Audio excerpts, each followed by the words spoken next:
Dice David Gistau que ha dormido poco porque estuvo en Barcelona en el sarao del Partido Popular.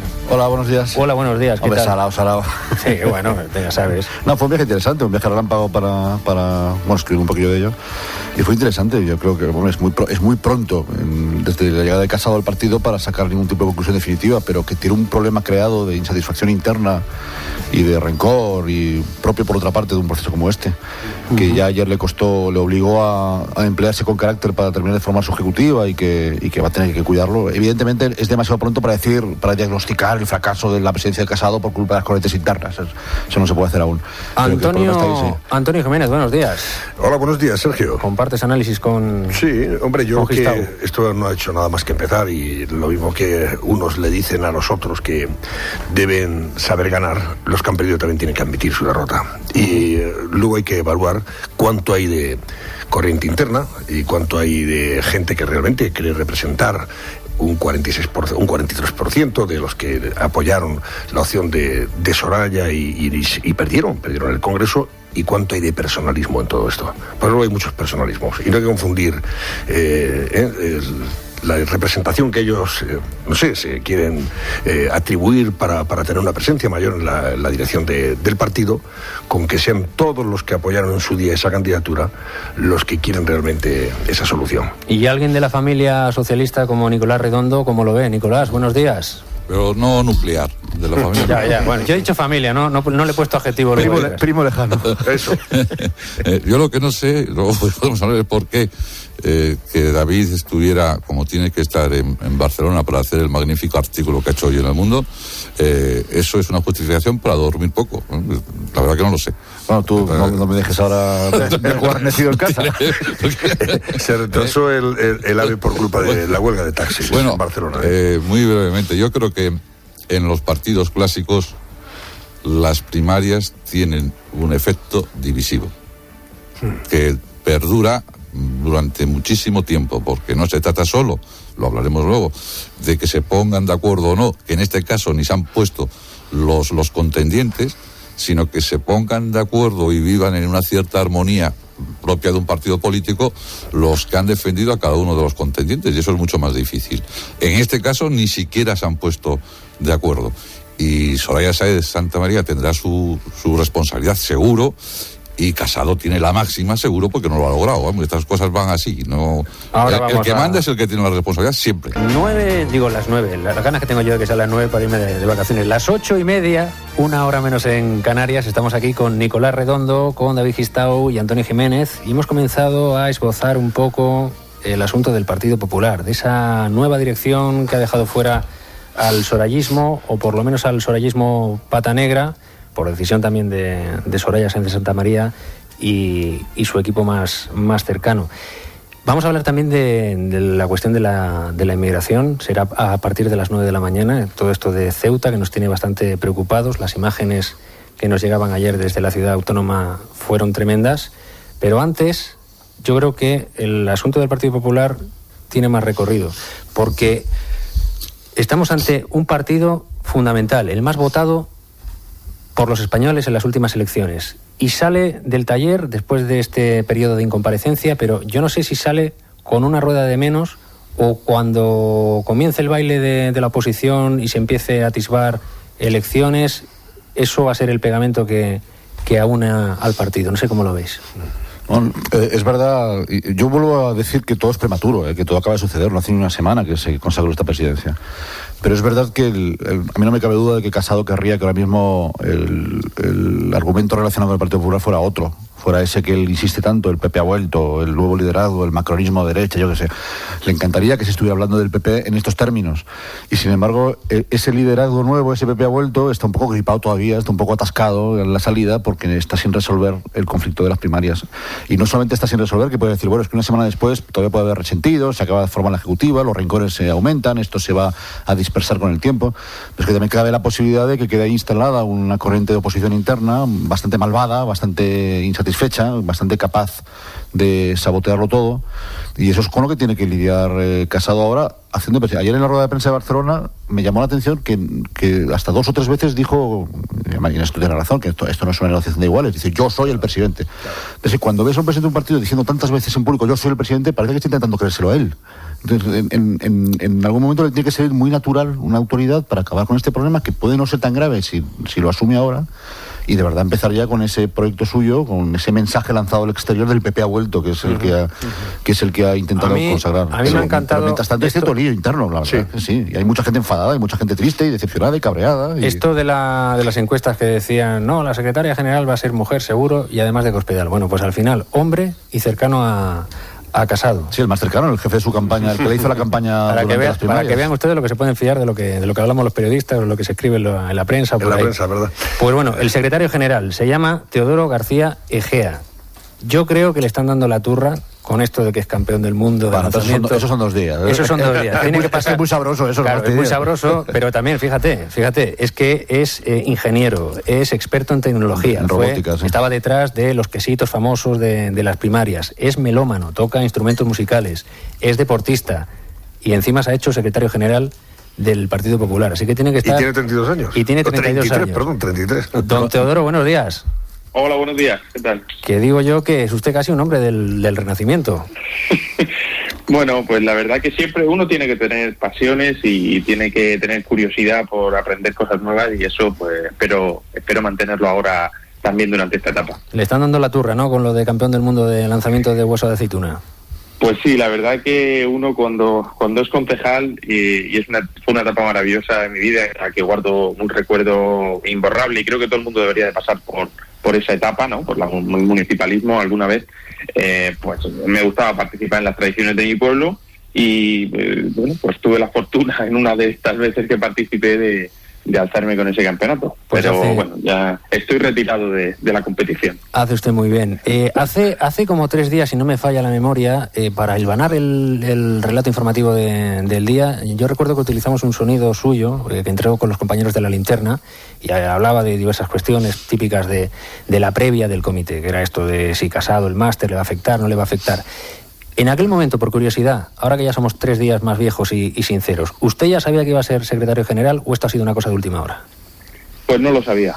La verdad es que no lo sabía, porque tampoco utilizamos mucho tiempo en hablar de estas cuestiones de cargos, ¿no?, y de organigrama, que se abordaron pues con el paso del tiempo, sobre todo por intentar configurar una lista el mayor número de gente posible, ¿no? Y sobre todo también para intentar hacer esa integración que al final se ha visto que se ha hecho al más alto nivel, ¿no? Incluso contando con gente como Cuca Gamarra, que es la alcaldesa de Logroño y que fue la lista que presentó Soraya Sáenz de Santa María el sábado, ¿no?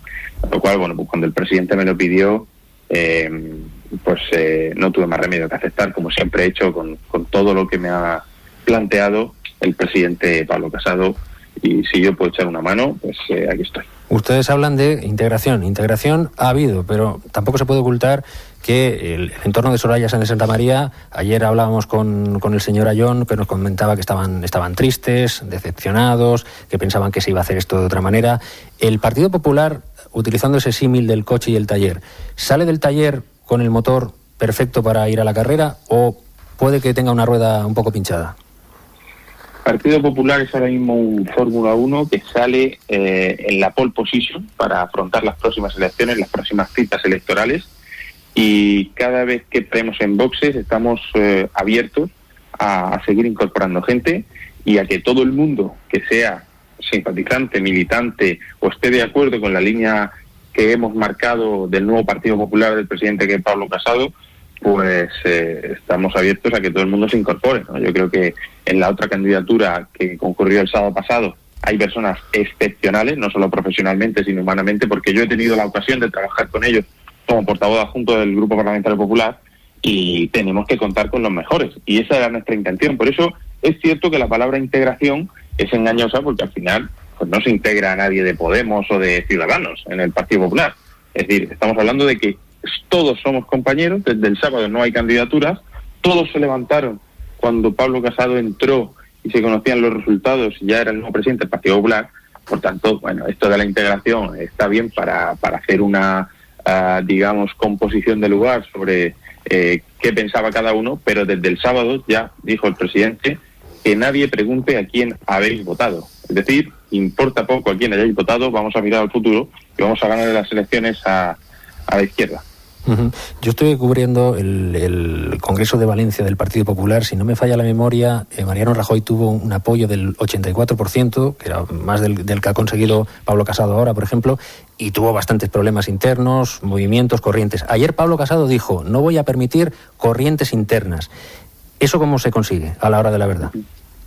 Bueno, yo creo que es que no podemos tener una tercera vuelta del Congreso, ¿no? Yo creo que el Congreso ya ha sido, hemos tenido una primera vuelta, hemos tenido una segunda vuelta, tal y como nos dimos, que es más normal, y ahora pues yo creo que todos tenemos que remar en la misma dirección, todos tenemos que seguir trabajando, y este tipo de corrientes, como usted ha llamado y como también se comentó ayer, pues yo creo que son muy ineficientes a la hora de plantear los retos que tenemos por delante. ¿Por qué no nos centramos en ganar las andaluzas, las municipales y autonómicas y las generales, que pueden estar más a la vuelta de la esquina de las que nos creemos, ¿no? O sobre todo viendo que el gobierno de Pedro Sánchez no es capaz ni de aprobar la cúpula de Radio Televisión Española, como va a ser capaz de aprobar un presupuesto, ¿no? Por tanto, vamos a dedicarnos a lo importante y vamos a dejar todas esas ineficiencias pues fuera del ámbito de nuestro trabajo. Don Teodoro, Antonio Jiménez quiere hacerle una pregunta. Bueno, si pueden ser dos, mejor. La primera, señor García, usted formó parte de ese equipo de negociación con la otra parte, la de Soraya. Usted estaba con Javier Maroto, si no recuerdo mal, y por el otro lado estaban Fátima y Báñez y Aillón o Íñigo de la Serna, no recuerdo bien. Bueno, en cualquier caso, ¿qué ha pasado para que al final no se llegara a un acuerdo? ¿Cuánto hay de falta de voluntad de integración, como ahora se dice, en el equipo de Casado? ¿Y cuánto de autoexclusión por parte del equipo de Soraya? ¿Qué pedía ese equipo de Soraya para que ustedes no hayan podido darle lo que ellos estaban demandando? Por otro lado, se había hablado hasta la extenuación de que iba a ser una secretaria general, decía antes Sergio, la que pilotaría el partido desde ese puesto, desde ese cargo. Y al final ha terminado siendo un hombre, y es usted concretamente. ¿Es verdad que se había pensado primero en una mujer?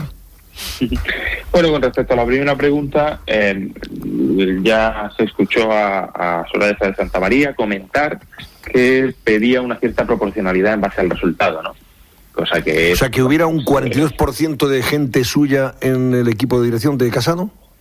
Algo así, ¿no? Algo así con respecto a la proporcionalidad de los cargos y la verdad es que, bueno, pues no parece muy razonable que eso pudiera materializarse de una forma efectiva, ¿no? Porque al final pues no estábamos hablando de porcentaje, estamos hablando de que hay un presidente que legítimamente ha sido elegido por los militantes y que por tanto pues tiene el derecho de configurar su equipo, aunque, como habéis comprobado y como ha podido comprobar toda España, el presidente quiere contar con todos, incluso también, por supuesto, con la gente que concurrió en otras candidaturas.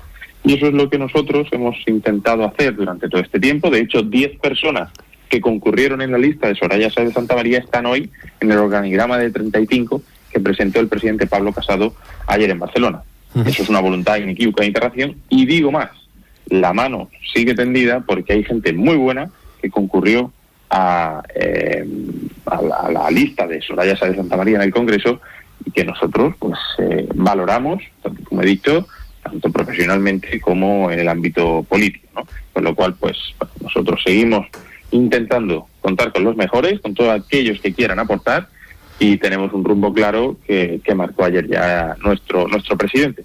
Y luego, pues con respecto a la secretaria general, bueno, siempre hay especulaciones al respecto, pero al final, bueno, pues cuando el presidente me lo planteó muy poco tiempo antes de que se hiciera público, pues la verdad que acepté con alegría, pero bueno, también no le oculto cierta responsabilidad. Se está hablando mucho del sorayismo, los 10 que han entrado a título personal, el núcleo duro, digamos, los sorayos pata negra, para entendernos coloquialmente, que se han quedado fuera, pero por ejemplo, en esas negociaciones internas, ¿la parte de Cospedal les ha apretado mucho las clavijas o ahí ha habido buen entendimiento? Bueno, yo desde la primera vuelta, desde que ya pasamos solo 2 candidatos, lo cierto es que ya no hay distingos, ¿no?, entre la gente de uno y otro. He leído esta mañana que Juan Ignacio Zoido, por ejemplo, pues era de Cospedal, o otro era de Pablo Casado, ¿no? Al final, Javier Maroto y Juan Ignacio Zoido son dos excelentes compañeros. De hecho, Juan Ignacio Zoido me ha llamado hace media hora para comentar un poco la actualidad del día, porque es una persona con la que me llevo excelentemente y con la que comparto pues muchas cosas, ¿no? Que creo que fue un gran ministro y además creo que es una gran persona, y todos los que le conocen opinan lo mismo, ¿no? Por tanto, pues incluir a Juan Ignacio Zoido o a otro tipo de personas que alguien podía considerar de Cospedal, pues ya no hay personas ni de Cospedal, ni de Soraya, ni de corrientes internas, ¿no? Ahora hay personas de Pablo Casado, personas del Partido Popular, y ha sido un honor y para mí participar en este proceso y tener compañeros como ellos. David Gistau también le quiere preguntar. ¿Qué tal? Buenos días, señor García. Quería hacer una pregunta respecto a uno de los eslóganes de Casado, que es el más habitual de los que está usando, que es esa idea de que el PP no estaba y vuelve ahora, que me consta que ya ha creado una gran sensación de ingratitud a Mariano Rajoy, la ha decepcionado, porque Rajoy insiste en que el PP no ha dejado de estar, o al menos él lo cree. Y ayer, por ejemplo, ese eslogan se llevó a la dimensión catalana. Se dijo, el PP vuelve conmigo a Cataluña. Entonces estaba presente García Albiol. Yo me imagino que a Albiol tampoco le hace mucha gracia que le ninguneen los años que lleva ahí, con malos resultados electorales sin duda, pero estando. Entonces, ¿ustedes perciben esto, que puede crear desencanto dentro del partido, el que se niegue la existencia en los últimos años de gente del PP que ha luchado por el partido, y creen que ese eslogan en ese sentido está mal pensado? Bueno, vamos a ver. Nosotros, cuando decimos el PP ha vuelto, queremos decir que el PP ha vuelto, el PP de los 11 millones de votos, porque queremos que el PP sea el partido de la casa común de todo lo que esté a la derecha del Partido Socialista, y queremos volver a tener 11 millones de votos como tuvo en su momento con Mariano Rajoy, por ejemplo. Con lo cual queremos, si se me permite, que vuelva ese partido de Mariano Rajoy, que en su momento tuvo 11 millones de votos, y queremos que vuelva a confiar la gente en el Partido Popular. No se trata de que el PP se haya ido y haya vuelto, se trata de que ese PP ganador ha vuelto, porque es lo que queremos configurar y lo que queremos aglutinar en torno a la figura de nuestro presidente y en torno al nuevo equipo, ¿no? Ese PP que aglutinaba a todos, que estaba presente en las instituciones para transformar la vida de la gente. A eso nos referimos, ¿no? No que el PP se haya ido y ahora vuelva, sino que el Partido Popular, de los 11 millones de votos, de la casa común de todo lo que estaba a la derecha del Partido Socialista, ese Partido Popular es el que queremos que vuelva a las instituciones, a España, a Cataluña, a Badalona o a esos ayuntamientos que lamentablemente ya no gobernamos como consecuencia de pactos de perdedores. Eso es la lectura cuantitativa de los 11 millones de votos, pero luego está lo cualitativo, que es lo que se necesita para llegar a esa situación. ¿Qué diferencia habrá, para que la gente lo entienda, entre el PP actual y el PP que ha habido hasta ahora? Y sobre todo, para poner un ejemplo, a ustedes les sucede lo del 1 de octubre. ¿Qué harían, por ejemplo, con el 155? ¿Qué diferencias percibirá ese votante del Partido Popular que dijo, yo dejo de votar a esta gente, me voy a Ciudadanos o me quedo en casa? ¿Qué va a percibir ese señor o esa señora? Bueno, pues lo primero que vamos a hacer para construir este nuevo relato, este nuevo Partido Popular, es convocar inmediatamente una convención de rearme del Partido Popular. Una convención en la que todos podamos debatir sobre el discurso futuro, sobre el desarrollo de nuestras políticas dentro del Partido Popular, al que se va a invitar a todos los militantes, se va a invitar a la sociedad civil, y que se va a convocar de forma inminente para un poco articular todo esto de cara a las próximas citas electorales que tenemos encima de la mesa. Y además lo que vamos a hacer también, en este sentido, es nombrar ya a los candidatos a comunidades autónomas y a ayuntamientos. Y de esta forma van a tener mucho más tiempo para preparar sus equipos, fichar a los mejores, evitar que otros los fichen y conseguir pues ese Partido Popular que vuelve a las instituciones, ¿no? Con lo cual, no se trata de diferencias de criterio en situaciones concretas como se plantea, que podríamos tenerlas y podrían existir, lógicamente, pero uno tiene que verse en esa situación, porque al final sabe usted que cuando pasa, cuando ocurre algo, pues siempre, una vez que ha pasado, pues uno tiene otra visión de cuando estaba en el momento, ¿no? No se trata tanto de esas diferencias puntuales, sino que de lo que se trata es de que el Partido Popular vuelva a reilusionar, y yo creo que este proceso lo ha conseguido. Y no olvidemos también que este proceso pues ha sido gracias a que había unos estatutos y hubo un presidente que decidió convocarlo libremente. Podían haberlo hecho, pero así lo hizo, y nosotros pues estamos agradecidos de la oportunidad. Dice Pedro Sánchez que piensa aguantar hasta 2020. ¿Eso para ustedes es un alivio para decir, bueno, tenemos más tiempo para rearmarnos porque es que acabamos de salir del taller? ¿O ustedes estarían ya para dar la batalla en unas elecciones? Bueno, Pedro Sánchez no sé si va a aguantar hasta 2020, pero si eso es así, los españoles son los que lo van a aguantar hasta 2020, los que lo vamos a aguantar hasta 2020. Nosotros estamos perfectamente listos y, como le digo, lo primero que vamos a hacer va a ser nombrar candidatos y lanzar esa gran convención para hacer frente a este gobierno de separatistas y populistas que, como le digo, no es capaz ni de aprobar los nombramientos de Radio Televisión Española. Usted se imagina cuando se presentan a los presupuestos más de 5.000 enmiendas, ¿qué puede ocurrir? Recuerdo hace unos años que gobernaba el Partido Popular y que la oposición presentó 2.000 enmiendas con cargo a la misma partida. Es decir, daban 2.000 veces de baja a la misma partida y la daban 2.000 veces de alta en otro concepto, ¿no? Es algo absurdo y esto es lo que estamos viendo con el gobierno de Pedro Sánchez, que bueno, si aguanta hasta 2020, pues creo que va a hacer mucho daño a España y nos va a retrotraer a épocas tristemente vividas en España y afortunadamente pasadas. Y finalmente, atendiendo a lo que dice el gobierno, cómo se comporta, parece que donde ustedes más daño le han hecho o donde le pueden hacer más pupa, ponerle contra las cuerdas, es con el asunto del bloqueo en el Senado del plan de gasto. Se está comentando, lo apuntó la vicepresidenta Carmen Calvo, que van a buscar la manera legal, no se sabe si vía decretazo, si vía Tribunal Constitucional, la manera de saltarse el Senado en algo, una de las cosas en las que el Senado no solo puede retrasar lo que dice el Congreso, sino dejarlo en vía muerta. Si el Gobierno hace eso, ¿ustedes qué tienen previsto responder? Pues vamos a responder de forma contundente y vamos a evitar que se produzca un perjuicio para los españoles.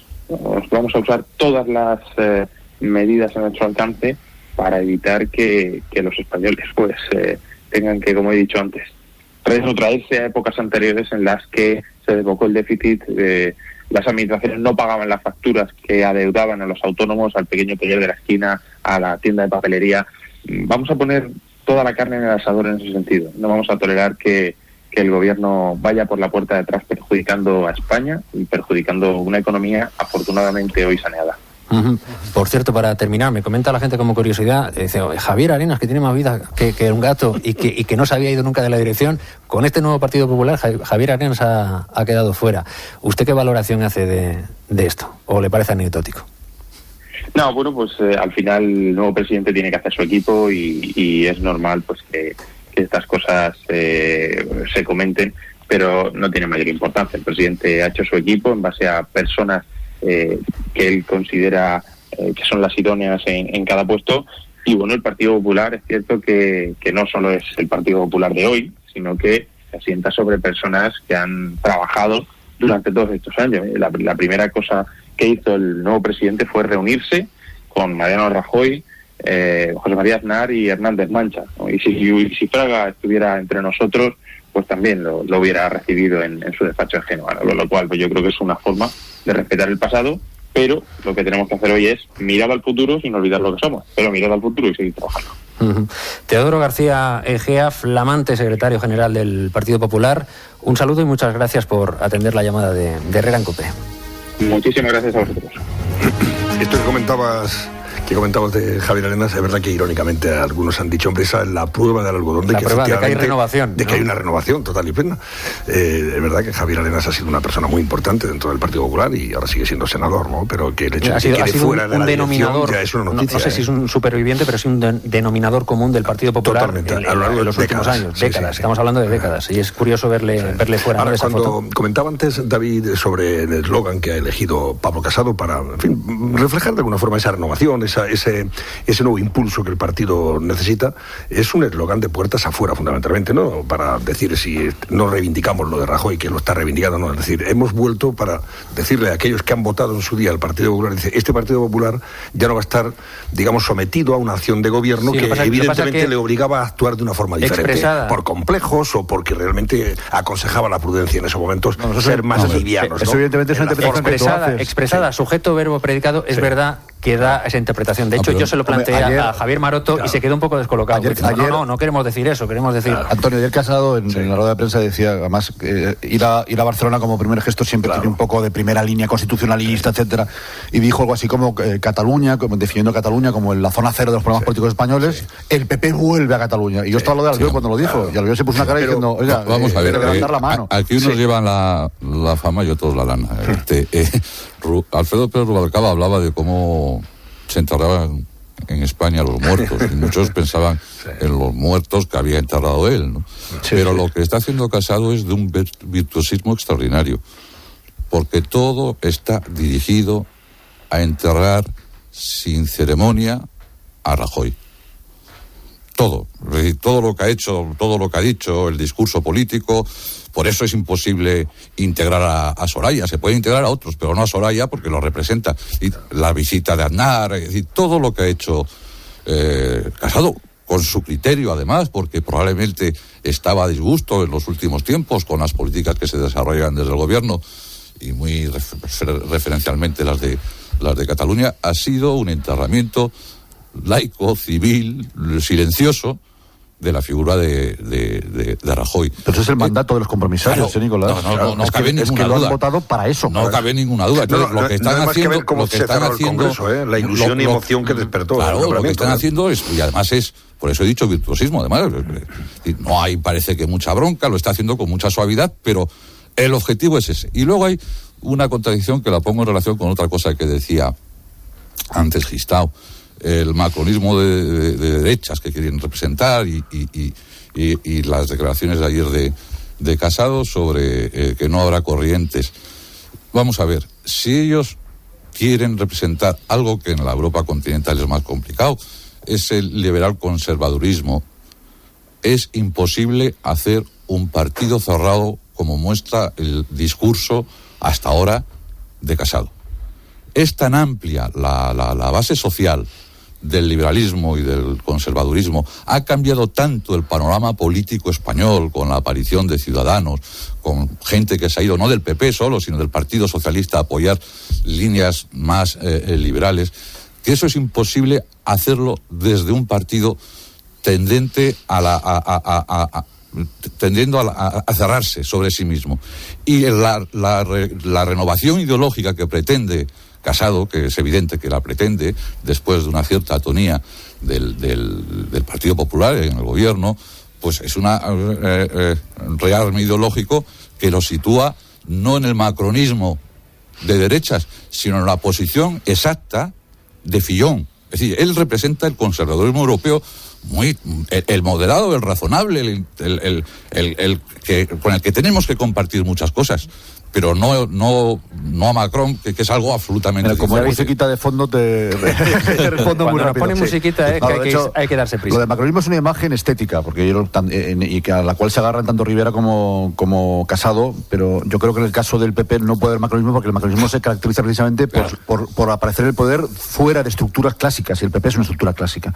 O sea que eso ya invalida cualquier parecido con un movimiento parecido al de Macron en el PP, al contrario. Y con una amplitud ideológica muy grande. Entonces, y luego, Macron, eso iba a decir. Y luego lo segundo es que yo lo que me pregunto ahora, y es una de las cosas que quiero observar en el futuro, es si ese discurso cerrado que tú te refieres era de consumo interno para ganar las primarias, puede ser, y si ahora amplía, y si ahora matiza el discurso o incorpora argumentos nuevos para ampliar su espacio sociológico. Eso probablemente lo hará si gana. Mientras no la polarización, Nicolás, que es inevitable, va a mantenerles en una posición ideológica muy estrecha. Es que eso yo creo que lo tiene que hacer para ganar unas elecciones, porque es verdad que hay mucho en el mundo liberal, como tú lo has definido, que en un conservadurismo moral muy extremo como el de Casado puede no sentirse cómodo. Sí, pero eso lo puede hacer perfectamente, porque ese es un objetivo que debe plantearse, ser muy amplio y muy transversal en ese espacio liberal conservador, sin necesidad de contar con aquellas personas más identificadas con esa parte que ahora llaman el sorayismo. Por eso yo decía que a ver cuánto hay de corriente interna en todo esto y cuánto de personalismos, porque lo importante es que la gente que está detrás de aquellos que han protagonizado esa candidatura estén convencidos de que este es el líder que necesita ahora mismo el PP. Lo que pasa es que si el discurso fuera cerrado y en las próximas elecciones no van bien las cosas, ya saldrá el sorayismo a decirlo. ¿Ves cómo tienes que ampliar un poco el tiro y ser un poco más ambiguo? Ese es el objetivo de las primarias, proponer a alguien para un mandato temporal, es decir, para que consiga algo. Si no lo consigue, tendría que haber otras primarias siempre, ¿no? Habida cuenta de que lo están enterrando, de que lo están extirpando, y hay que reconocerle a Rajoy que él no ha creado ninguna de esas corrientes internas, que él no está dando el coñazo y además se viene cuenta de que es todo muy ingrato para él, ¿eh? Se viene al Paseo de la Castellana a trabajar porque ya ha conseguido plaza. Está cumpliendo con su palabra de estar al margen. Exactamente. Por eso. O sea, hay cizaña en el partido, pero no viene de ahí. 9:07 de la mañana, una hora menos en Canarias. Hemos estado hablando del Partido Popular, hemos hablado con el nuevo secretario general, Teodoro García Egea, y estas cosas que tiene el PP, que plantean también que están planteando o preparando un gobierno en la sombra por si Pedro Sánchez adelantara elecciones. Él nos ha comentado que están preparados para elecciones ahora mismo o para aguantar, pero claro que si se aguanta, los que lo van a sufrir, en opinión del Partido Popular, son los españoles. Tenemos más cuestiones que abordar.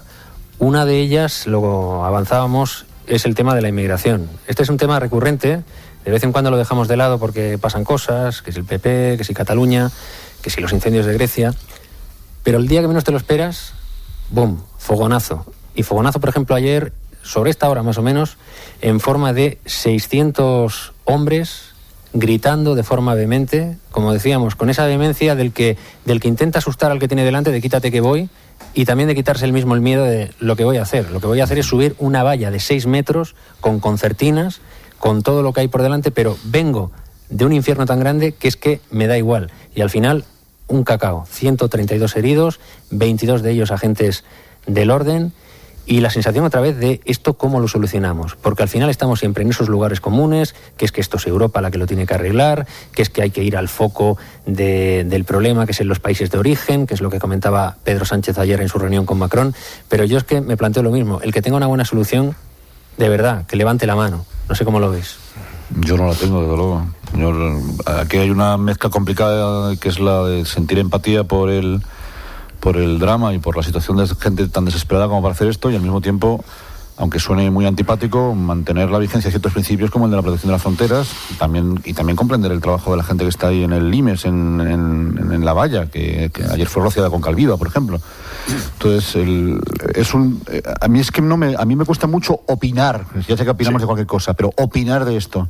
Lo dices, una solución yo no la tengo, yo no lo sé, yo no lo conozco, y yo quiero ser capaz de solidarizarme, de sentir empatía por los emigrantes, sin dejar por ello de dar por válidos ciertos principios territoriales, pero es muy difícil, claro. A mí me encantaría poder limpiar mi propia conciencia con un gesto como el de Sánchez con el Aquarius, pero no, un hecho aislado que te hace sentir mejor a ti. Pero eso tampoco es la solución. Ayer se veía en algunos vídeos que han circulado después del salto a la valla, muchos de los que pudieron entrar por fin, después de haber estado tanto tiempo ahí, ¿no?, esperando ese posible salto, gritando con una enorme alegría "Viva España", por ejemplo, besando el suelo, ¿verdad? Y de verdad que tú empatizabas lógicamente con esas personas, que yo creo que esto suscita en general a toda la gente unos sentimientos contradictorios. Por un lado, la parte humanitaria dice, oye, tú lo que quieres es lo mejor para estas personas y hay que abrirles la posibilidad de que dignamente puedan emprender un nuevo rumbo, ¿no?, en sus vidas, que no lo han tenido, y que además vienen huyendo de las pobrezas, vienen huyendo de las guerras, de persecuciones de religión incluso. O sea que estamos hablando de gente que necesita efectivamente que empaticemos en ese sentido. Ahora, luego está la otra parte, la de proteger tus fronteras frente a una situación que, si tú no la controlas, pues puede ser perjudicial en general para ellos y para el resto. Pues imagínate que vivieses en un enclave tan pequeñito como Ceuta, y que estás rodeado con ese continente africano que se te echa encima, echándote la sombra encima, con 50.000 subsaharianos, como viene contando la cadena COPE, en territorio marroquí, preparados para entrar cuando puedan. Que ayer vieron lo de los 600 y dijeron, a ver cuándo me toca a mí. Pues yo quiero hablar precisamente, me quiero pasar por Ceuta para hablar con su alcalde presidente, que es don José Vivas, don Juan José Vivas. Buenos días. Bueno, Juan Vivas. Juan Vivas. Eso es. Juan Jesús para mayor precisión. Exactamente. Lo que yo quería preguntarle, ¿cómo está la cosa hasta ahora de la mañana? Pues mire usted, yo creo que lo primero que hay que poner de manifiesto es que en Ceuta la condición humanitaria y la actitud solidaria forma parte de nuestro ADN. Eso de entrada, pero claro está. Luego hay una cuestión que ustedes han citado y que a mí me parece fundamental, que es proteger tu casa, sentirte seguro. Y en este sentido le quiero decir que la percepción que tiene el ciudadano de Ceuta hoy es de indignación.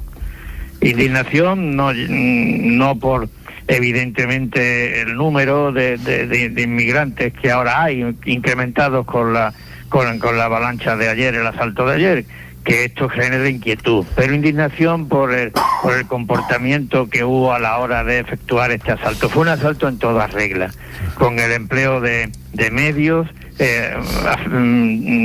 dedicados a este fin de asaltar, con una organización y con un ejercicio de violencia inequívoco, ¿no? Se utilizó calviva, se utilizaron lanzallamas, se utilizaron spray, se utilizó ácido, entre 15 y 20 guardias civiles que tuvieron que recibir asistencia en una situación de enorme riesgo para su integridad física, para sus propias vidas, y desde aquí, en nombre de todos los ceutíes, nuestro apoyo contundente, nuestro apoyo y nuestro ánimo y nuestro cariño y nuestro calor a los guardias civiles por la labor que realizan en defensa de la seguridad de todos y de la integridad territorial de España.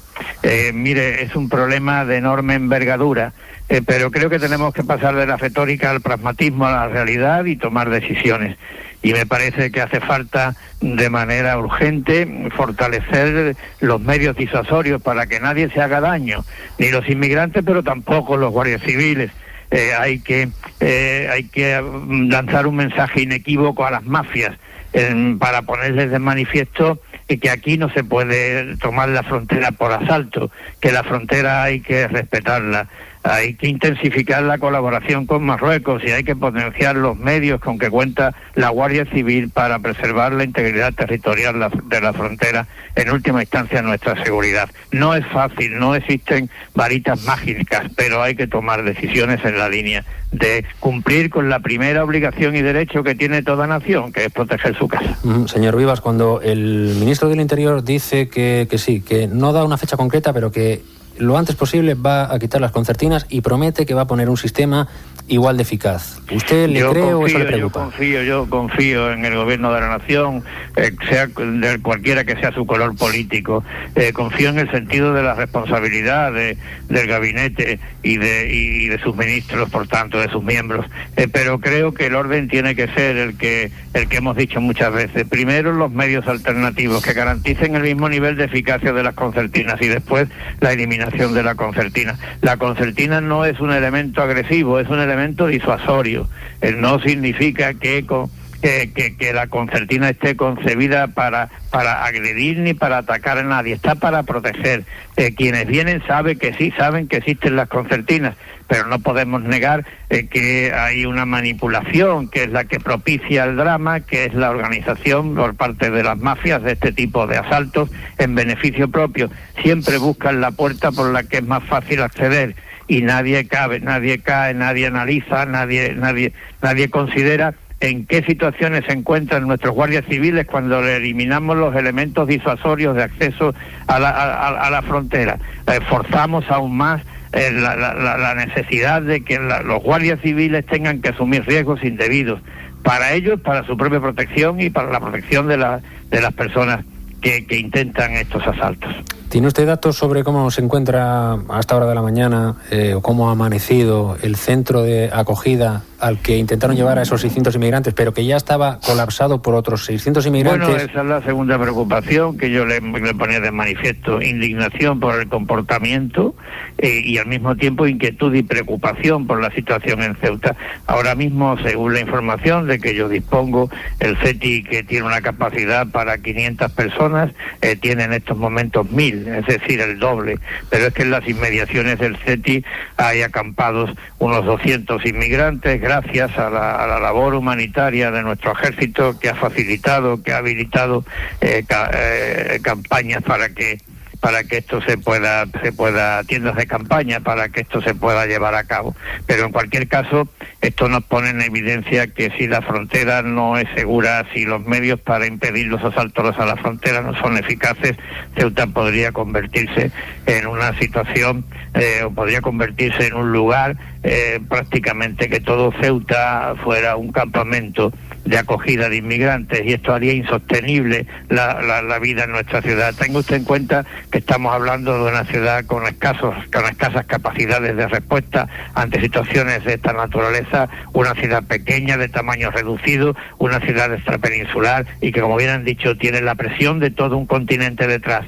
La solidaridad también hay que mostrarla no solamente con los inmigrantes, la solidaridad también hay que mostrarla con los vecinos, con los ciudadanos de Ceuta, que dan un ejemplo diario de patriotismo y de servicio a España. Ajá. Antonio Jiménez quiere hacerle una pregunta. Sí, señor Ullibas. Don Antonio, buenos días. Buenos días. Usted conoce perfectamente la situación, es sensible al hecho porque le afecta más que a nosotros, que estamos aquí en la península.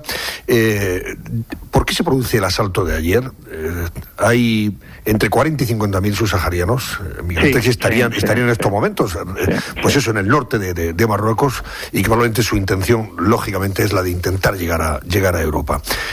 Todo esto también coincide con un momento en el que se incrementa el número de pateras que llegan a las costas de Andalucía y que ya tienen desbordados los centros de acogimiento, como ayer la propia presidenta Susana Díaz decía y advertía, y sobre todo, pues hombre, pedía que se solucionara esto de alguna forma, o que se buscaran soluciones y que se pasara efectivamente de la retórica al pragmatismo. ¿Qué está ocurriendo ahora mismo para que de pronto todo esto haya, pues mire usted, se haya juntado y hayamos vivido? Claro, aquí hay un factor que no se puede negar, y es que nos enfrentamos a unas mafias que utilizan las necesidades del ser humano y las aspiraciones del ser humano de mejorar su situación para encontrar y para buscar aquellas alternativas que resulten más fáciles. Se ha cerrado la ruta griega e italiana, y por tanto hay un incremento de la presión hacia nuestras costas y hacia nuestras fronteras. Ante eso, ¿cómo hay que responder? Pues con contundencia. Pues decir, mire usted, no podemos aplicar la política de puertas abiertas porque no tenemos capacidad para responder a la política de puertas abiertas. Y esto no se resuelve diciendo que si hay un efecto llamada, que si hay un efecto huida. Con todo mi respeto, eso no deja de ser retórica. Lo que hace falta es ver qué soluciones hay. Porque mire usted, si usted no está en condiciones de afrontar las consecuencias de una política de puertas abiertas, porque no hay una política común europea al respecto, usted tiene como primera providencia que garantizar la seguridad de nuestras fronteras. Y esto creo que es una actitud de responsabilidad, de prudencia, y que no se pueden transmitir mensajes que hagan dudar a las mafias de que estamos dispuestos a defender la seguridad de las fronteras. ¿Es una crítica que le hace usted entonces al gobierno de Sánchez? No hago ninguna crítica, porque mire usted, nosotros, usted sabe, don Antonio, muy bien cuál es la situación de Ceuta. Encontramos en sus comunicados, en sus manifestaciones, siempre un apoyo inequívoco a nuestras ciudades.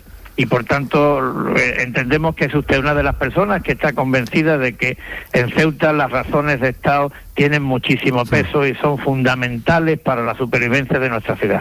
Lo que quiero decir es que toda la carga no puede estar soportada por los hombros vulnerables de nuestra ciudad, que es una ciudad pequeña, que es una ciudad que necesita de encontrar además yacimientos de actividad económica, que necesita del turismo, que necesita de la visita de los peninsulares, y que este tipo de noticias nos hacen un flaco favor a esa intención de potenciar unos atractivos que por otra parte son innegables. No tengo muchas oportunidades de hablar en un programa de tanta audiencia, y quiero decirle que Ceuta es una ciudad maravillosa, encantadora, doy fe de ello.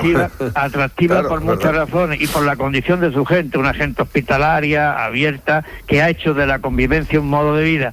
Por tanto, que no se nos confunda, pero que tampoco se nos ponga una carga que no podemos soportar. Y finalmente, al gobierno de Pedro Sánchez no le quiere criticar le quiero decir al gobierno de Pedro Sánchez que aquí tiene a una administración leal, que es el gobierno de Ceuta, pero también le quiero pedir que tome decisiones, que estamos ante un problema de muchísima envergadura y que esto requiere de determinación y de firmeza a la hora fundamentalmente de apoyar a nuestros cuerpos y fuerzas de seguridad y a la hora de establecer en las fronteras los medios adecuados para que sea disuasorio el asalto a las mismas como ayer se produjo. Y finalmente, ¿los marroquíes cómo se están portando? Pues mira, ese es un ámbito de la cuestión determinante, fundamental. Como usted comprenderá, mi responsabilidad como presidente de la ciudad me impide hacer ninguna consideración que pudiera poner en perjuicio unas buenas relaciones entre nuestros dos países que son vitales para muchos aspectos fundamentales de España y de nuestra nación. Pero yo creo, insisto en que la colaboración con Marruecos resulta determinante para afrontar este problema como otros muchos. Juan Jesús Vivas, alcalde, presidente de Ceuta, esa perla que... Un abrazo, una perla de verdad. Que le quitamos, por cierto, a Portugal, que se vino con nosotros cuando Portugal y luego ya se quedó. No se lo quitamos. Ya, que se vino y cuando los portugueses se fueron dijeron que se quedaban. En el estandarte de Ceuta figuran los dos escudos para significar que el legado portugués sigue vivo a través de nuestras tradiciones, de nuestra patrona, que el próximo día 5 de agosto es su día, de nuestro escudo, de nuestra bandera, de los fueros, pero sobre todo y fundamentalmente porque nos dieron la oportunidad de ser españoles, la razón de ser de Ceuta, esta ciudad donde el corazón de España palpita con mucha fuerza. Muchas gracias a ustedes y muchas gracias por la atención que habitualmente le prestan a este trozo de España al otro lado del estrecho. Un abrazo.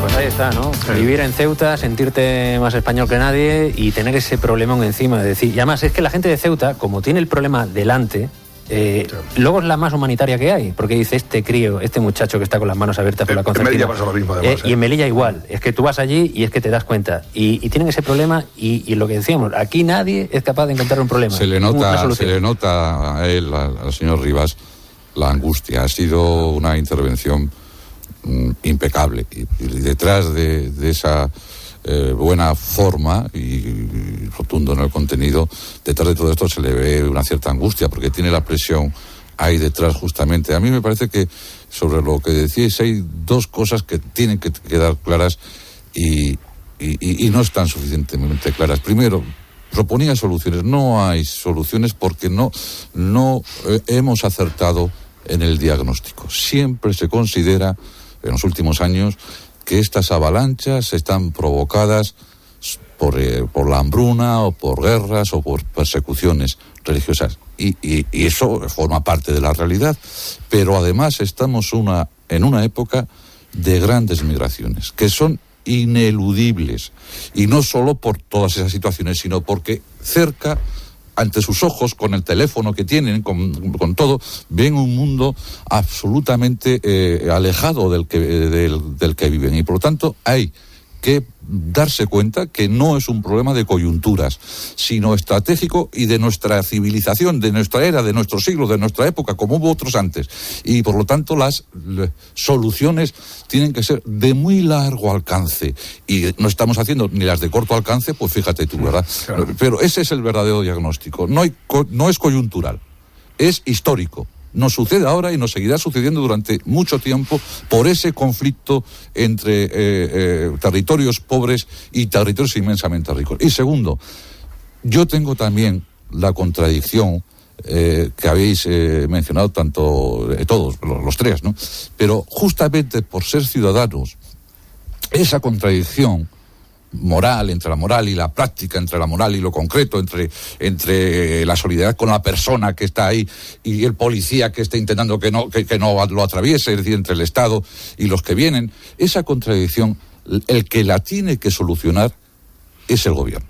Son los gobiernos, no el gobierno los gobiernos. Es decir, los ciudadanos trasladan su confianza a los gobiernos para que los gobiernos actúen solucionando esos conflictos de carácter ético que no le corresponde solucionar ni puede solucionar el que va a trabajar todos los días, el que tiene sus afanes y el que tiene sus objetivos. Son los gobiernos que muchas veces caen o en una posición xenófoba por un lado y no se enfrentan al problema, y por otro lado, en algunas ocasiones caen en un buenismo que tampoco soluciona el problema. Tienen que estar en el justo término de su responsabilidad. Son los que tienen que solucionarlo sin bellas palabras y asumiendo el coste de ser justamente eso, gobernantes. Oye, hablando pues estamos de acuerdo, Nicolás, y perdóname, Sergio, solo para decir que es verdad que a veces se cometen torpezas que luego tienen sus consecuencias. No significa que se le pueda adjudicar ni a este gobierno ni a otros, en fin, que el problema se pueda agravar en función de que sea de este color o del otro, pero es verdad que las políticas, pues en ese sentido tienen que ser muy sensibles, pero también prudentes. Y hay una cosa que ha definido muy bien el presidente de Ceuta, que el hombre ha sido en el tono, en la forma y en el fondo impecable. Cuando se le ha preguntado por Marruecos, ese hombre ha dicho... no ha querido entrar en líos. Pero yo ahí sí quiero recordar una cosa. Nos ha sorprendido y sobre todo creo que hay cierto error por parte del presidente del gobierno no haber hecho lo que han hecho todos los presidentes de gobierno de la democracia en España, que es el primer viaje, nada más llegar a la Moncloa, ha sido siempre al vecino del sur, a Marruecos. Entre otras cosas, para abordar este tipo de problemas.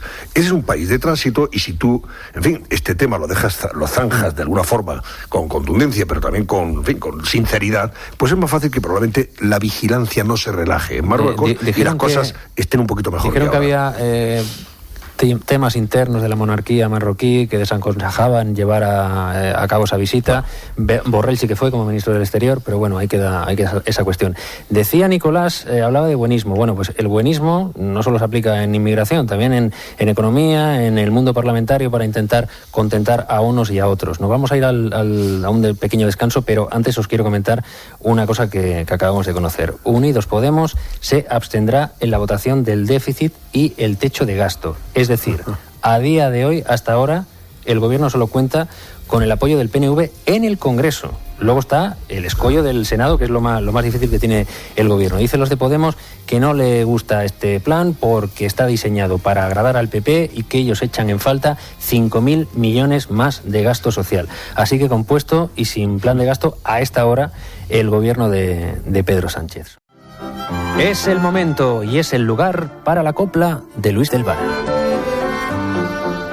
Hoy hay sesión animada, día grande en el Congreso, a pesar de que es un viernes, día casi de recreo. Uno de los nombres propios, Rosa María Mateo.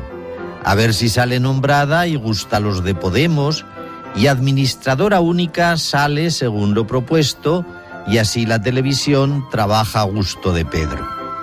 Aunque la conozco poco, cuidado con la Mateo, que en cuestiones de consignas ni es mansa ni es un cordero. Es decir, que si hay un tonto tan poco fino y tan lerdo que le envía una consigna, igual se le cae el pelo, porque pelos en la lengua nunca tuvo la Mateo.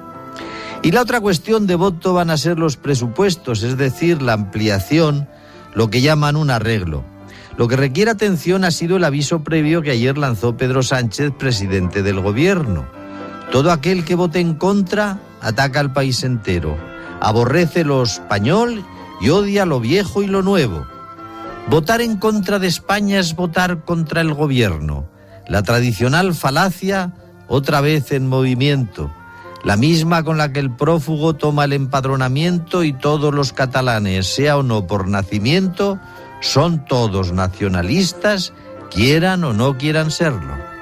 Es la fórmula sencilla y se habla en nombre del pueblo, aunque solo sea una parte la que esté de acuerdo en eso. Y luego está muy latente esa cuestión del decreto, donde creo que el Senado va a ser solo un club fallero, que no rectificará lo que salga del Congreso. Anticonstitucional va a ser denunciado eso. Precisamente el Senado se creó como remedio por si alegres diputados acaban los pies del tiesto. Abogados del Estado tienen muy claro el proceso y a pesar que la sentencia se dilatará en el tiempo, no existe ninguna duda de que tendremos decreto, porque en el Senado tumban todo lo que quiere Pedro. Se va el gollito, se va el gollito, se va para el chiringuito, se va el gollito, se va el gollito. Ya me lo temía yo, Se va para el chiringuito. Lo lailo, lo lailo, lailo. Mira que estaba yo. ¿Cómo se aprovecha aquí Sin la gente quererlo de Carlos Herrera? Era posible. Ha venido en bermudas y en chanclas, Nicolás, ¿eh? O sea, no crees tú que no... Y con unas barbas que Y con tendríais que la verlas. toalla al hombro, claro. Llevo sin publicar nada en Instagram más de una semana. Mi próxima aparición, atención, será el 2 de agosto en una piscina, no voy a dar la ubicación de la misma, No des. montado en un flotador gigante. He pedido el de unicornio, que es el que está de moda este año, pero me han mandado uno de flamenco, que es el que estaba de moda el año pasado. Pero me da igual. Voy a salir muy sexy. Atención, chicas. Bueno, y también chicos, ¿por qué no? Muy sexy, muy modosito. En ese flotador de flamenco gigante, vestido ad hoc. Va a ser mi reentré en el verano, de la mano de Instagram Goyo-González 10. Así que todos al lorito para el día 2 de agosto. Bueno, pues ¿Y nada. esto por qué lo haces? Me lo estoy apuntando en la agenda. Porque soy un influencer, tío. Vale, Es un influencer, que soy un influencer. O sea, es que vosotros no estáis en la onda. Vale. A ver, Si eres un influencer, no digo más. Estamos out. Los medios de comunicación tradicionales, que todavía siguen teniendo fuerza y vigencia y músculo, tienen sus años. Porque dentro de 25, 30 o 40 años, a lo mejor ya son otras las maneras de comunicarnos. Yo ya me he adelantado. Entonces yo ya estoy en las redes. Estoy ahí. Eres un pionero. Soy un pionero. Yo, por ejemplo, entro en Instagram, te veo con tu flamenco y me compro uno. Esa es la idea. No. Entonces hay que influenciar. A ver, si te lo influenciar. si te lo quieres comprar, te lo compras, y si no, no. Pero la idea es para dar esa, ¿no? envidia, no la Que envidia, la envidia. sepas lo que se lleva. Luego ya tú Lo decides. que se llevaba. Es cierto que yo llego tarde. A lo de haz la flotador, foto, Pero haz la foto entro con- buscando un modelo de comportamiento en ti. Ya así te es. voy a- efectivamente. Hay que en el flamenco, en gallumbos. Digo, Goyo, tienes que hacerte la foto con vistas, ¿eh? Con vistas. Ya sabe usted. Sí, Esa sí, es no, una me zona por que supuesto. merece... No vamos a descubrirla. No. Pero tiene una pista magnífica. Tendrán que descubrirlo ustedes. Así que ustedes así... Oye, al fin, Goyo, estoy seguro que de lo se que no, mueren de envidia. es lo que yo me vuelo. Sí. de lo que no ha dado tiempo que opinen los oyentes es Sí. de esta última noticia que está corriendo como la pólvora Cuenta. y que va a marcar las próximas horas informativas. Esto que avanzábamos, el objetivo de déficit del gobierno descarrila por la abstención Vaya. de Unidos Podemos y Esquerra. Mira, pues sobre esto nos escribía hace un par de horas un oyente a través de WhatsApp diciendo: ¿cómo puede pedir Sánchez al Partido Popular que apoye el techo de gasto? ¿No se acuerda de su reciente no cuando estaban en la oposición? Es uno de los muchos comentarios antes de que conociéramos esta noticia. Sí, Pero vamos. eso va a ser inevitable en los próximos, dure lo que dure la legislatura. Sánchez solo puede contar con los votos que le ayudaron a que ganara la moción de censura. Eso es va a ser inevitable. Es perfectamente legítimo lo que hicieron, pero lo que hicieron tiene unas consecuencias que es, y lo estamos viendo y lo veremos con mucho más intensidad en septiembre, una polarización por la cual Sánchez no tiene autoridad moral para pedir al PP o a Ciudadanos determinados esfuerzos, y además todo lo que haga lo va a tener que hacer con la aquiescencia o no de quienes le ayudaron a quitar a Rajoy. Eso va a ser así los próximos 2 años, que no le quepa duda. Si teníamos alguna duda, pues ha venido Casado a decirnos que no hay ninguna duda.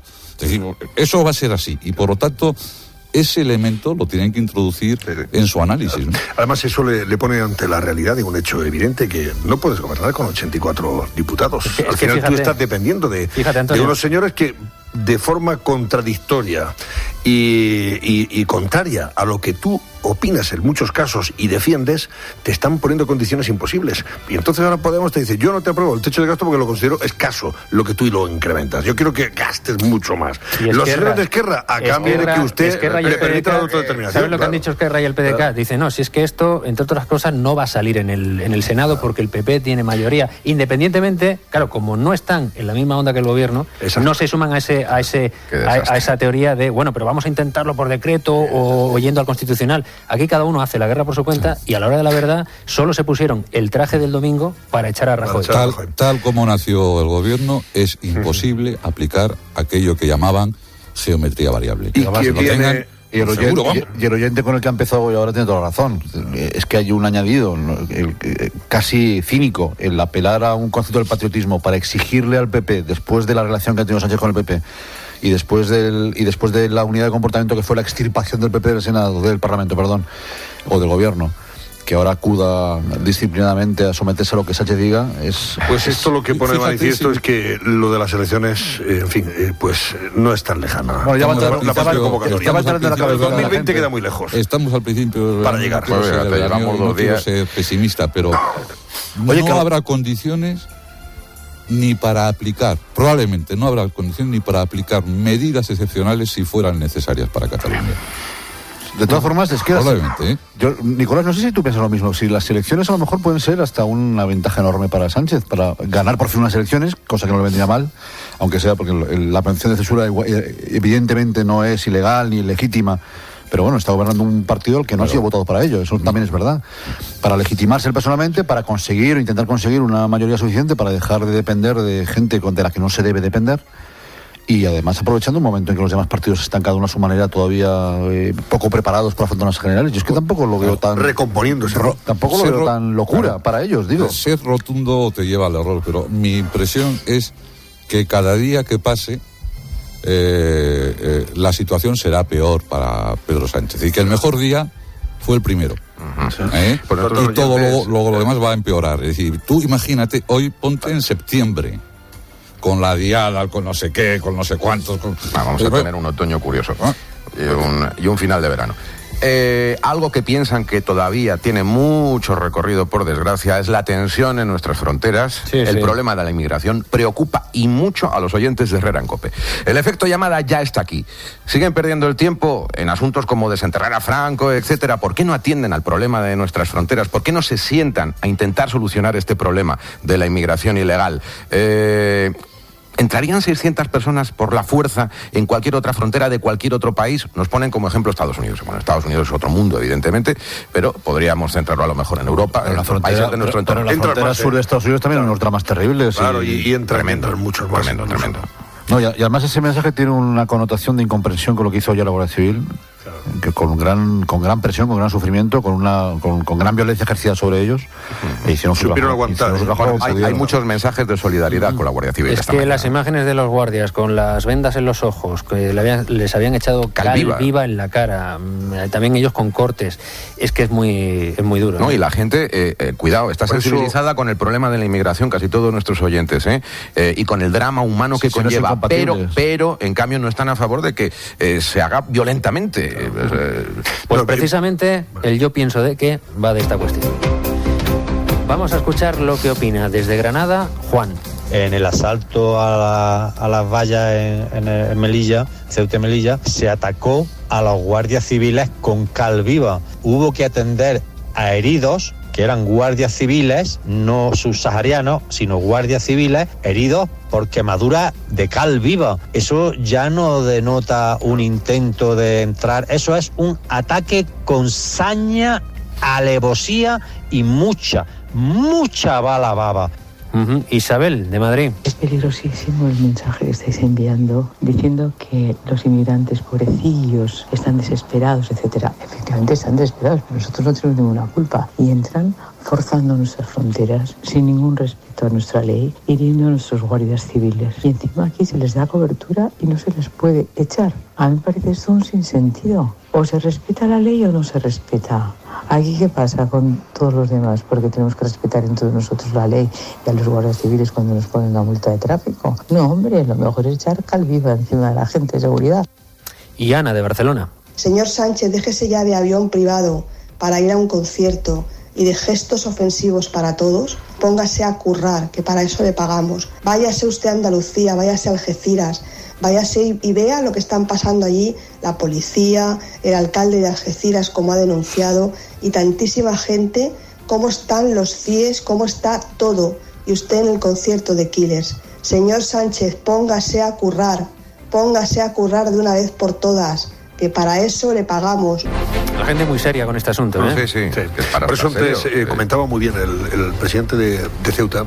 Decía, hombre, tú no puedes lanzar el mensaje de que vas a eliminar las concertinas, que es verdad que es un elemento disuasorio, no está ahí para atacar, sino para evitar en la medida de lo posible que la gente pueda cruzar. Pero si lo haces, inmediatamente tienes que tener una alternativa. Y la alternativa pasa por potenciar en elementos, o sea, en número de personas, de hombres, de guardias civiles y de policías, y con más material, esa frontera. Una mala administración de una cuestión tan importante, tan trascendente como esta, provoca radicalizaciones no queridas, indeseadas en la sociedad. Claro. Esa es la responsabilidad de todos los gobiernos, de del anterior y del que venga. Si no lo hacen bien, tienen que saber si no lo hacen bien, enfrentándose a su responsabilidad, para eso están. Yo estoy fuera, yo estoy aquí en el micrófono, ellos son los responsables. Si no lo hacen bien, tienen que saber que la sociedad, lógicamente, por miedo, muchas veces irracionalmente, muchas veces injustificadamente, se termina polarizando. Y con expresiones políticas que a nadie nos gustaría. Bueno, eso es así. Bueno, algo del Partido Popular para terminar. Para destensar. Y para destensar. El Partido Popular depende de los votantes, y los votantes estamos hartos de tanto sorayismo, marianismo, ismo. Si el Partido Popular no se renueva del todo, Ciudadanos puede ocupar su sitio. Y por último, la culpa del eclipse de esta noche es de Casado, siempre fastidiando. No sé, ¿esto es por ironía o es que a lo mejor es sorayista? ¿No? Que me la espero. Que me voy a inflar el flotador. Adiós. Adiós, manjetes. Que no tienes adiós. No hagas lo del flamenco. Bueno, oye, aún tienes una dignidad que proteger. Vete, Goyo, con unos zapatos fluchos, hombre. Hombre, te diré. Llega la puntilla de Paco Robles. Llegó tarde al chiringuito. Quería disfrutar de las primeras horas de playa, pero no pudo ser. Relajado y tranquilo, primer día de vacaciones. En la cara se le adivina un aire molesto. El vuelo se retrasó 1 hora y media. Del aeropuerto al apartamento no había media hora, como prometía el folleto, sino más del doble. El apartamento, además, no estaba a 100 metros de la orilla del mar, sino a medio kilómetro. Cenaron tarde y regular. La mitad de los platos de la carta ya no estaban disponibles. Un auténtico desastre. Abrió el periódico. De pronto, un reportaje fotográfico sobre la inmigración ilegal. Historias desgarradoras, rostros abatidos, mujeres embarazadas, niños con la mueca del terror grabada de forma prematura. Se le enfrió el café y se le cortó el cuerpo. Se vio ridículo ante el espejo de la realidad. Porque ridículo era cabrearse por un retraso en un aeropuerto mientras hay gente que arriesga la vida por mejorarla en medio del mar. O enfadarse porque no hay rape a la americana mientras África empuja con el hambre y la desesperación. No es demagogia, es la pura realidad. A lo lejos vio un punto, algo flotando en el mar. Se temió lo peor. Al acercarse comprobó que era un barquito de recreo. Menos mal. En el móvil le sonó el WhatsApp. Vamos para allá. Sonrió. Iba a disfrutar de un día de playa en familia. Después de leer el periódico, reflexionó. Lo que ayer le parecía una tortura, hoy lo ve como un paréntesis que se parece demasiado al paraíso. Agustín Bravo. Agustín, buenos días. Buenos días, Sergio. ¿Cómo sabes? ¿Cómo te mueves de verdad en el mundo radiofónico? Bueno, sí, ha sonado sarcástico. Porque bailando es que sabe que bailo fatal, entonces por eso lo dice. No, es que se va de vacaciones, que se vaya con la moral altísima porque lo estás bordando, bueno, Sergio. Hacemos lo que podemos. Oye, ¿qué te iba a decir? Está por ahí Mariani riéndose, ¿no? Sí, estoy aquí. Luego voy contigo, que cuando te despidas que me voy de vacaciones. O sea, tengo unas ganas que no te lo puedes ni imaginar. Pero oye, prometo escucharos, a partir de las 10, ¿qué vamos a tener? Bueno, vamos a tener un montón de cosas. Mira, de momento, hoy queremos dar mucha importancia a las redes sociales y a esas fotografías, esos padres y madres orgullosos de sus vástagos, que suben fotos sin parar y que no saben a veces muy bien lo que hacen. Vamos a hablar con la policía, con la Delegación de Participación Ciudadana de Alicante, que nos dicen esto. Los padres tenemos la obligación de velar por los derechos de nuestros hijos, así como de protegerles. Pero ¿y cuándo subimos información o incluso una fotografía de ellos a Internet? Esto deja de ser controlable. Además, no se puede borrar, incluso no sabemos ni quién, cuándo o con qué finalidad van a poder acceder a ella. ¿Acaso no es un problema de seguridad? Desde la Policía Nacional queremos dar unas recomendaciones para cuidar la privacidad de los menores. Bueno, pues va a estar la policía, va a estar un profesor de Derecho de Comunicación y va a estar María, una madre que sube las fotos de sus hijos desde que nacieron, incluso la ecografía del que viene en camino también. Madre mía. Ese va a ser uno de los temas. Después vamos a hablar, como siempre, del fin de semana, del tiempo con Maldonado, gente con talento, del Día Internacional del Perro Abandonado. Vamos a hablar también de un perro que estaba en la calle y ahora es una estrella de cine. Está forrado. Oye, no sé si, hablando de fotos de niños, yo no sé, Gustavo, ¿a ti no te ha pasado que al segundo niño, sin quererlo, le haces menos fotos que al primero? Yo no he hecho fotos a un niño en la vida. Tú no has hecho fotos. Es que nos han dejado los hijos de Gustavo. A mí me avisaron mis amigos. Es que me da pena porque del primero tengo un bug tremendo de cada vez que movía una ceja, le hacíamos una foto, porque la novedad del primero, y al segundo el pobre... No, ojo, no las hago, pero me gusta tener... Mi mujer se hace y me gusta tenerlas, Yo guardo las fotos de los niños. Lo que no las subo a ningún lado porque no tengo redes sociales, pero hombre, sí me gusta tenerlas y a veces te encuentras fotos antiguas que te enternecen, claro, algún recuerdo de algo. ¿Qué dices? ¿Cómo pasa el tiempo? Ha cambiado, claro, todo eso está muy bien. En fin, bueno, pues nada, Agustín, Muchas gracias, compañero, que te lo pases muy bien. Un placer. Diviértete, un beso a la familia. Haberte conocido y todas Igualmente. estas cosas. Oye, me estás echando. No, Agustín, tenemos algo que comunicarte. Se está echando él mismo. El que me estoy echando. Mira cómo lo ha visto bien Mariani. Mira cómo lo ha visto bien ¿Has Mariani. visto lo del perro que se ha hecho famoso? Es que iba a presentar el programa a partir de ahora, Agustín. Efectivamente, pues nada. El perro actor. Nicolás Redondo, un placer, ¿eh? Un abrazo fuerte. David Gistau, Nicolás, un abrazo. Un abrazo. Antonio Jiménez también, un placer. Y nada, que yo me voy a hinchar colchonetas con los pequeños, a disfrutar del verano. ¡Qué planazo! Vendrá Antonio Envidioso, a hacer envidioso. fotos. Vengo a hacer fotos a los pequeños. Que nada, que nos escuchamos en la radio y que un placer y aquí seguimos en Bueno, Herrera en un Cope. abrazo fuerte. Me voy al Corte Inglés. Estar informado.